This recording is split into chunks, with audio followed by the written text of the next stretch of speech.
పశ్చిమ గోదావరి జిల్లా నరసాపురం ఎమ్మెల్యే బొమ్మిడి నాయకర్ వైసీపీ శ్రేణులకు స్ట్రాంగ్ వార్నింగ్ ఇచ్చారు. ఎన్నికల్లో ప్రజలు బుద్ధి చెప్పినా ఇంకా కొంతమంది వైసీపీ నాయకుడు కొవ్వెక్కి కొట్టుకుంటున్నారని, వీరు మారకపోతే ఈ 5 సంవత్సరాలు తోలు తీస్తానని వార్నింగ్ ఇచ్చారు. నరసాపురం పట్టణంలోని అంకానివారిపాలెంలో పార్టీ కార్యాలయంలో పాల్గొనేందుకు వెళుతున్న ఎమ్మెల్యేని చూసి కొంతమంది వైసీపీ శ్రేణులు చేసిన ఆకతాయి చేష్టలపై ఆయన సీరియస్ అయ్యారు. అధికారంలో ఉండగా వైసీపీ మంత్రులు ఎమ్మెల్యేలు వాడిన భాష, వ్యవహార శైలిని చూసి రాష్ట్ర ప్రజలు చేదరించుకొని ఎన్నికల్లో ప్రతిపక్షం హోదా లేకుండా చేశారన్నారు. ప్రజలు మెచ్చుకునేలా పాలన సాగించాలని తాము భావిస్తున్నా కొంతమంది వైసీపీ శ్రేణులు చేస్తున్న చేష్టలు చూసి నోరు మెదపకుండా ఉండలేకపోతున్నామని ఆవేదన వ్యక్తం చేశారు.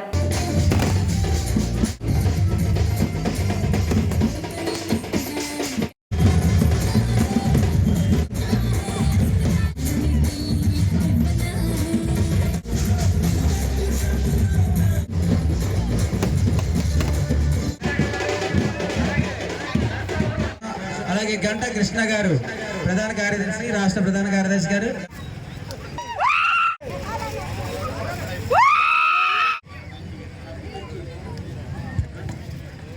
హలో, జక్కం బాబ్జీ గారిని స్టేజ్ మీదకి రావాల్సిందిగా కోరుచున్నా.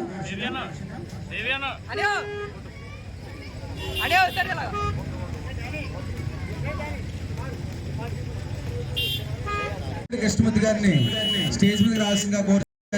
స్టేజ్ మీద రాసిందిగా కోరుచున్నాం. స్టేజ్ మీద రాసిందిగా కోరుచున్నాం.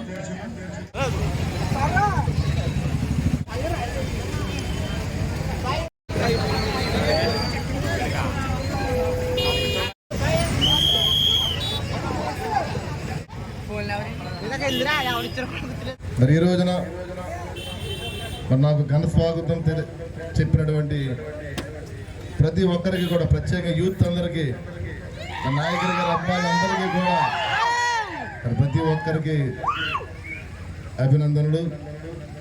సరే, టైం దగ్గరకు వస్తుంది, కంగారు పడకండి, ఓకేనా? అంటే ఈ 5 సంవత్సరాలు కూడా అంటే జగన్మోహన్ రెడ్డికి కానీ, వాళ్ళ మంత్రులకు కానీ, వాళ్ళ ఎమ్మెల్యేలకు కానీ, వాళ్ళ నాయకులకు కానీ రాజ్యాంగం పూర్తిగా వాళ్ళకి అధికారాన్ని అందించేసిందని ఆలోచనతోటి, ఒక అహంకారంతో, ఇప్పుడే చూసారు ఎంత అహంకారంగా ఉన్నారు జనాలందరూ కూడా. ఇక్కడ ఇప్పుడు కారులో వెళ్తున్నాడు, చూసాను ప్రత్యేకంగా నేను. అంటే ఒళ్ళు ఒక్కొక్కడికి ఒళ్ళు కొవ్వెక్కిపోయి చేస్తున్నారు. అంటే ఒక్క విషయం, వీళ్ళ తాట తీర్థం 5 సంవత్సరాలు కూడా, ఈ తాట ఒక్కొక్కటి తాట ఎలా తీయాలో తీర్థం ప్రతి ఒక్కరిది కూడా, ఈ కొవ్వు కరిగింది ఒక్కొక్కరిదని కూడా. అంటే అంటే మనం ఏంటంటే గత ప్రభుత్వం చేసిన తప్పులు ఎక్కడ చేయకూడదు. ప్రజలు ఇవాళ మనపై నమ్మకంతో ఇవాళ కూటమికి అవకాశం కల్పించారు. అదేవిధంగా నియోజకవర్గంలో కూడా ప్రజలందరూ కూడా ఇవాళ అన్ని వర్గాల నుంచి, అన్ని పార్టీల నుంచి కూడా ఇవాళ ఈ కూటమికి అవకాశం ఇచ్చారు.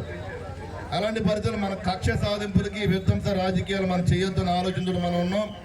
కానీ మనల్ని రెచ్చగొడితే మటుకి మనం తగ్గేదే లేదని చెప్పి తమ్ముడు కూడా చెప్తున్నాడు. ఇక్కడ దేనికి తగ్గేదే లేదు. ఎవడైనా మనం అనవసరంగా ఎవడి జోలికి వెళ్ళొద్దు.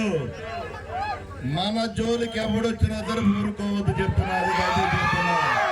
అది ప్రజలందరినీ కూడా, నియోజకవర్గ ప్రజలందరికీ మనం న్యాయం చేయాలి. అది ఏ పార్టీ అని కాదు, ప్రజలందరికీ కూడా చేయవలసిన బాధ్యత నాపై ఉంది. కాబట్టి దానికి మీరందరూ కూడా సహకరించాలి.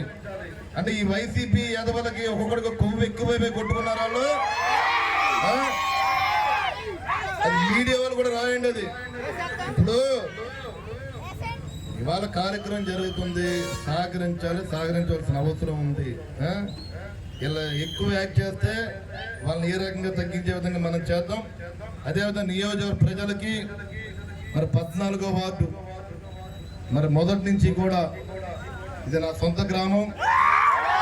ప్రతి ఒక్కరు కూడా, అందరూ కూడా ఇక్కడ నాపై మీరందరూ కూడా ఒక బిడ్డలా నన్ను మరి ప్రేమిస్తూ, ప్రతి విషయంలో కూడా మనం ఎప్పుడు అధికారంలో లేకపోయినా మరి వాళ్ళ అధికారంలో రావడానికి మీరు అందరూ సహకరించిన మీ అందరికీ కూడా నిరంతరం మరి మీ బిడ్డలా నేనుండి ఒక సోదర భావంతో మనందరం కలిసి ప్రయాణం చేస్తూ నరసాపురం నియోజకవర్గాన్ని ఎన్నడూ లేని విధంగా ఏదైతే మీరు రాష్ట్ర నియోజకవర్గ చరిత్రలో ఎప్పుడు లేని విధంగా నాకు భారీ మెజార్టీని ఇచ్చారో, అదేవిధంగా నియోజకవర్గ చరిత్రలో ఎప్పుడు లేని విధంగా నియోజకవర్గాన్ని అభివృద్ధి పదవులు ముందుకు తీసుకెళ్తానని చెప్పి ఈ సందర్భంగా మీ అందరికీ తెలియజేసుకుంటూ, ప్రతి ఒక్కరికి కూడా నేను రుణపడి ఉంటానని చెప్పి గెలిచారు.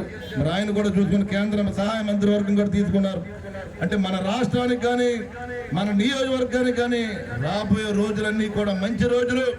నియోజకవర్గం అన్ని రకాలుగా అభివృద్ధి పదవులు ముందుకెళ్లే విధంగానే మనందరూ కూడా ముందుకెళ్లాలని చెప్పి, దానికి మీరు కూడా సహకరించవలసిన అవసరం ఉందని చెప్పి ప్రతి ఒక్కరికి తెలియజేసుకుంటూ, అదే ఎవరైతే వైసీపీ నాయకులు తోక ఆడిస్తే, ఊరికి కనుక ఏమీ లేకుండా మధ్యలోకి వస్తే ఎవరిని వదిలేది లేదు, తోక కత్తిరించేస్తానని చెప్పి సందర్భంగా తెలియజేస్తున్నాను. Thank you.